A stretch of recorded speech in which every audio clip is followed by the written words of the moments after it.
Ethan hadn't planned to stay long. Weddings weren't his thing anymore, not since Claire left 2 years ago, taking their son's laughter with her. He was there only because Daniel, his oldest friend, had insisted. "It's a small ceremony," Daniel had said. "You'll know half the people there. Come on, man, you need a night out." But as Ethan stood near the back of the candlelit ballroom, surrounded by the lilting hum of music and the clinking of champagne glasses, he felt like a shadow among the living. Couples swayed under the chandelier, faces glowing with the sheen of love, or at least the illusion of it. He was reaching for his coat when she appeared.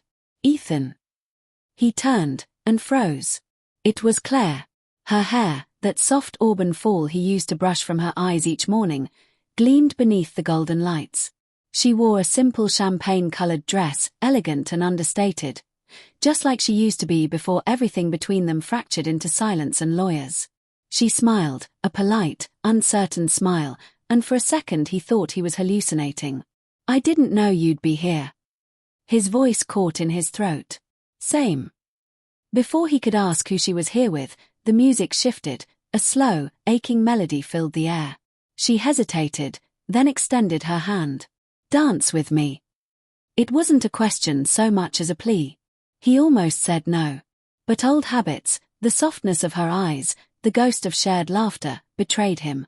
He nodded and took her hand. It felt the same. Warm. Familiar. Dangerous. They moved awkwardly at first, two people circling memories too heavy to touch. He noticed the slight tremor in her fingers, the way her breath hitched when he guided her through a turn. She wasn't wearing a ring. Neither was he. "You look," he stopped himself. "You look well." She smiled faintly. "You don't have to say that." "I mean it," he said quietly. Silence settled between them. Then, "How's Noah?" she asked. His jaw tightened. "His good. Growing fast. He misses you." Her eyes clouded. I sent a birthday card." "I know," Ethan said flatly. "He asked why you didn't sign it." Claire blinked. For a moment, guilt flickered across her face like lightning behind clouds. "I didn't think he'd want to hear from me." "Don't make that decision for him." Her lips parted as if to argue, but before she could, the crowd erupted in applause. The bride and groom had entered, the groom, Daniel, grinning from ear to ear. Ethan turned to clap politely, and his world tilted. Claire's hand slipped from his. She was staring at Daniel. And Daniel was staring back. Not the way friends look at friends. Not even the way an ex looks at someone they once loved. This was something else, something secret. Burning. Ethan's breath caught. His stomach twisted. He looked between them, confusion tightening his chest. Then, slowly, Daniel's arm slid around his new wife's waist, but his eyes lingered on Claire. Ethan felt the air leave his lungs. "Claire," he said, voice low. "Why are you here?" She didn't answer right away. Her hand went to the side of her dress, clutching fabric like she could hold herself together. "Daniel invited me," she said finally.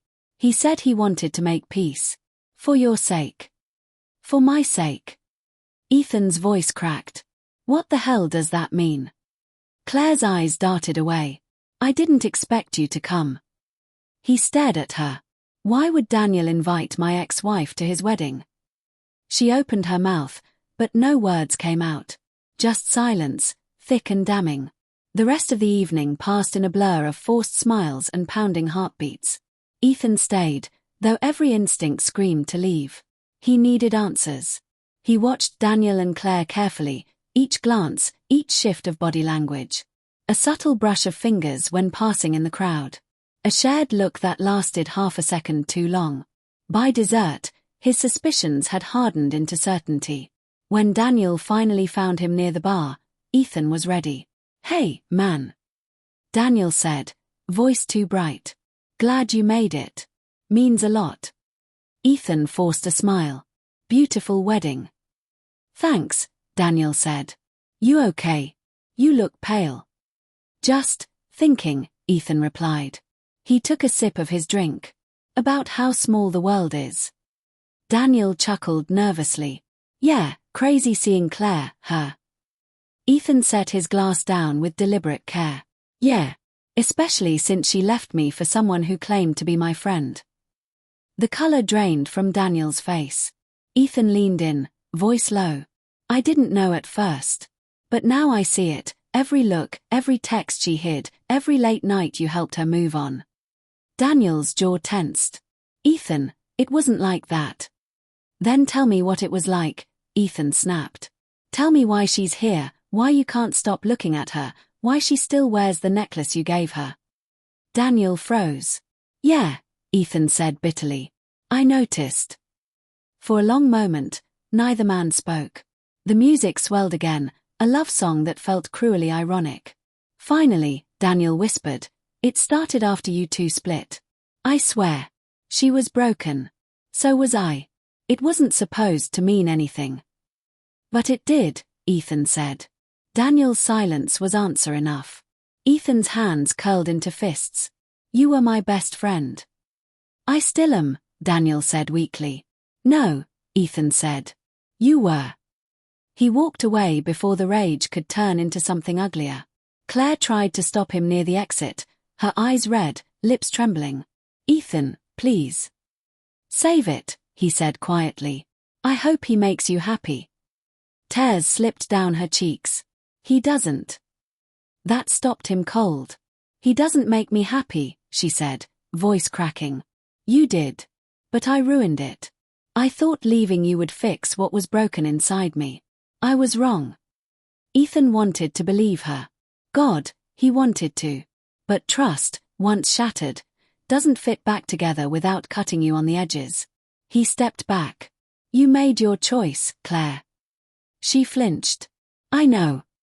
And then she whispered, I wish you'd said no when I asked you to dance.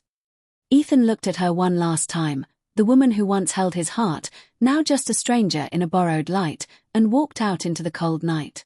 Outside, the air was sharp, biting. He could hear faint laughter from inside, muffled by glass. He closed his eyes and breathed. It hurt. But it was clean.